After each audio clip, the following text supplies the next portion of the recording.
Welcome, everyone. For today's prep, we're going to start looking at parametric equations. And specifically, we're going to see how to graph what we call a parametric curve given by that set of equations. So first of all, let's consider how do we actually describe a curve in the plane? So up to this point, we've done it primarily two ways, and both of them involve functions. And we're kind of limited by these functions. So probably the most common way is with a function in the form y equal to a function of x. Another way is where we write x as a function of y. So both of these are perfectly good. They describe a curve in the plane and in the xy plane. But what do they look like? So let's graph our xy plane for both of these. And what does a typical function look like in both of these cases? Well, in the case where y is a function of x, curve might look something like this. And the key thing here for a curve where we have a equation like this, a function like this, is the curve has to pass the vertical line test. So it can't intersect the curve. Any vertical line we draw can only intersect the curve at most once. So we end up with the vertical line test here. Now for something like x equal to a function g of y, well, a typical function like this, or a typical curve like this, might look something of this form. So it's not necessarily going to pass the vertical line test anymore, but it has to pass the horizontal line test.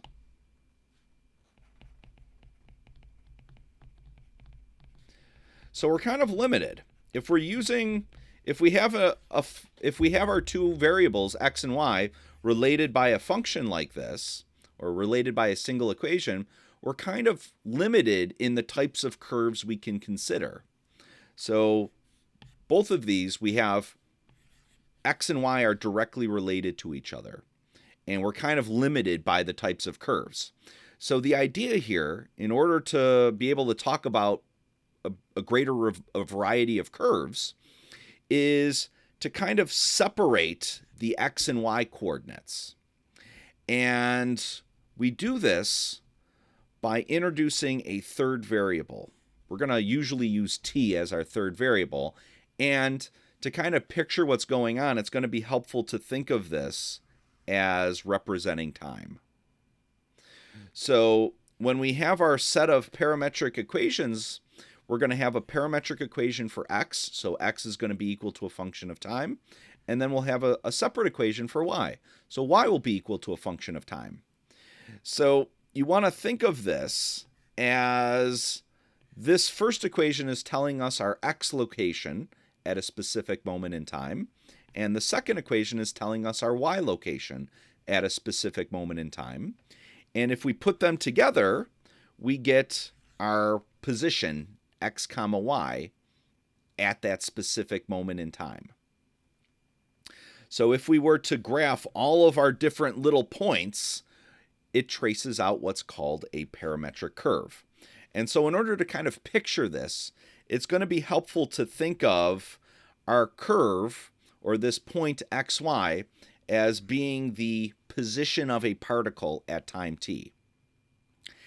And the nice thing about this is that since x and y are no longer directly related to each other, they don't have to pass the vertical line test or the horizontal line test, our curves.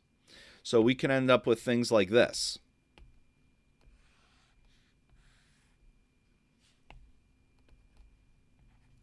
So we might have a parametric curve that looks something like this.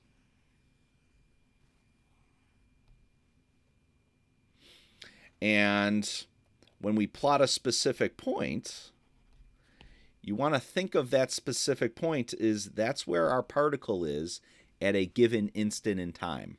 So this is the whole curve itself is like the path. And when we plot a specific point, that's where our particle is at that given moment in time.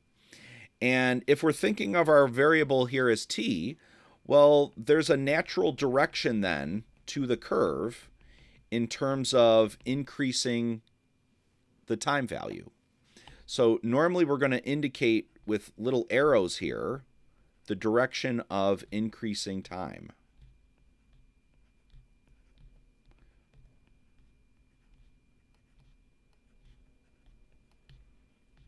So we can, if we were at this point and we went a couple seconds into the future, maybe our particle is here.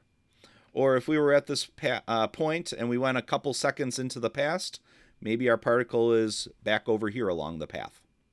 So when we trace out this curve, it's really kind of tracing out the path that our particle took on the xy plane. And so because we've kind of uncoupled x and y here in some sense, we can have curves that don't pass the vertical line test and they don't pass the horizontal line test. All right, so let's see an example. We're going to look at example 1. We're going to sketch the curve, and we're given two parametric equations. So we have one parametric equation for x is equal to t squared minus 2t, and then we have a separate equation, y is equal to t plus 1. And we're going to plot the parametric curve on the xy plane. Now, sometimes it's helpful to also have a picture of what this parametric equation, what the graph of this parametric equation looks like on the xt plane or the yt plane. So let me just get out of the way for a second. And let's look at the graph. What does this equation look like? So if we're thinking about just the x equation, we're going to graph that on the xt plane. And this is just a parabola. Now, if we think about just this y equation, this we could graph on the yt plane. And this is just a line. So we're going to use the x and y values here, and we're going to put them together to kind of get a picture for what our parametric curve is going to look like. So let's start. What do we got? Well, we've got a few different t values here where we can kind of nicely read the values. So let's look at t equals -2. So when t is -2, the corresponding x value is 8, and the corresponding y value is -1. So let's start by plotting that point on our xy plane. So this is the point 8, -1. And again, this is at a specific moment in time. So this is at t equals -2. All right. So we looked at that point, and we've looked at that point. Now let's try t equals -1. So when t is equal to -1, the x value is 3. And the y value is 0. So let's plot that point on our xy plane. So 3, 0 is right there. And this is our point when t is equal to -1. Okay. And we just kind of repeat this process. So we just kind of go point by point. And let's do it again. Now let's do it for t0. So when t is 0, our x coordinate is 0. And when t is 0, our y value is 1. So we're at this point here. So this is when time is 0. So again, we're just finding the point on our graph of our parametric, the specific parametric equation here, and then that's telling us what the x coordinate is. So at this point, the x value was 0, and at this point, the y value was 1. All right, so we don't necessarily need the graphs for this either. So we could just, if we're interested in, say, where are we at time t equals 1? Well, we can just plug 1 into each of these equations. So we don't really need these graphs here. So let's try that out. Let's actually try out t equal to 1. See what we get. So when I plug that into my x equation, I get 1 squared minus 2 times 1, which is 1 minus 2, which is negative 1. And when I plug that into my y equation, so I'm going to plug t equals 1 up here, that's going to give me y is equal to 1 plus 1, which is 2. So my x value is negative 1, my y value is 2, so let me plot that point, and we're right here. I guess I'll get that t equals 0 out of the way. And this is t equals 1. And there we go. So when we plot the point, we're plotting the point with x coordinate negative 1 and y coordinate 2. And that's because we found our x coordinate was negative 1 and our y value was positive 2. And then we just kind of keep going like this. So we've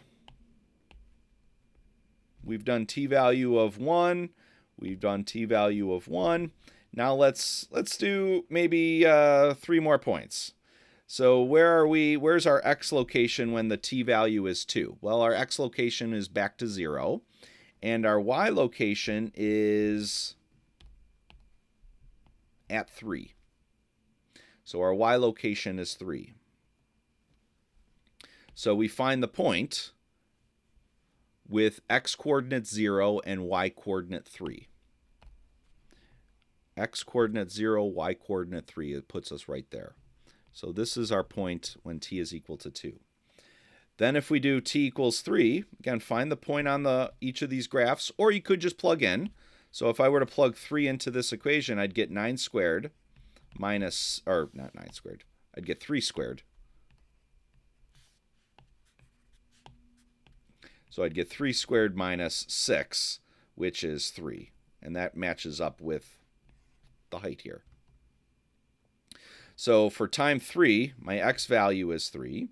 And then if I look at my y equation, when time is 3, find the point on the graph, read over, I get 4. Or again, I could just plug into the function here. So if I'm plugging 3 in, I get 3 plus 1, which is 4. All right, so let's plot this point.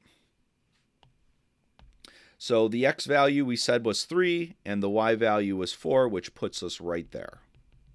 So that's at t equals 3. And then one more. So when t is 4. So we find t is 4, and we read up, find the point on the graph, so that throws us right there, and we see that our x value is 8.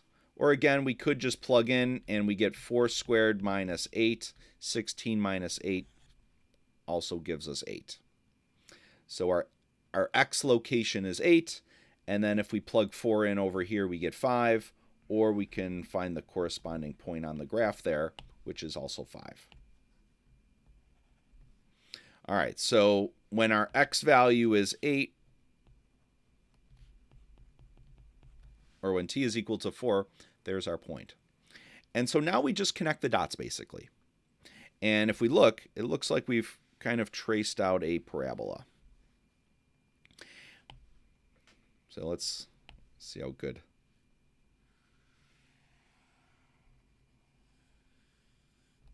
Nope. Take line correcting off. Yeah, missed it. All right, third time. It's kind of hard to draw parabolas on their side. All right, so that doesn't look too bad. So we connect the dots. It doesn't have to be great. We're just drawing this by hand.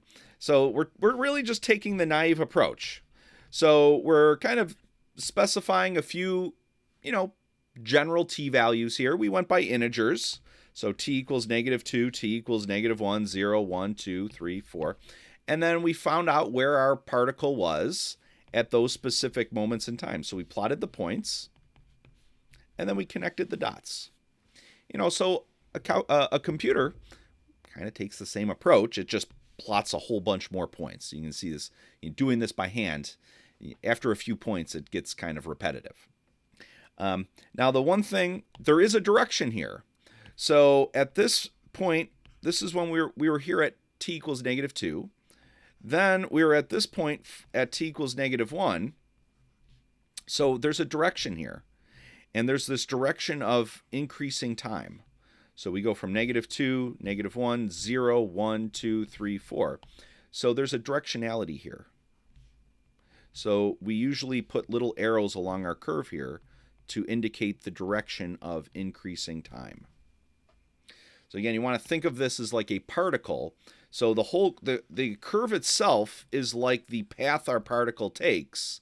And then when we plot a specific point, that's where our particle is at a given instant in time. So at time 3 here, this is where our particle was. At time 4, this is where our particle was, and so on.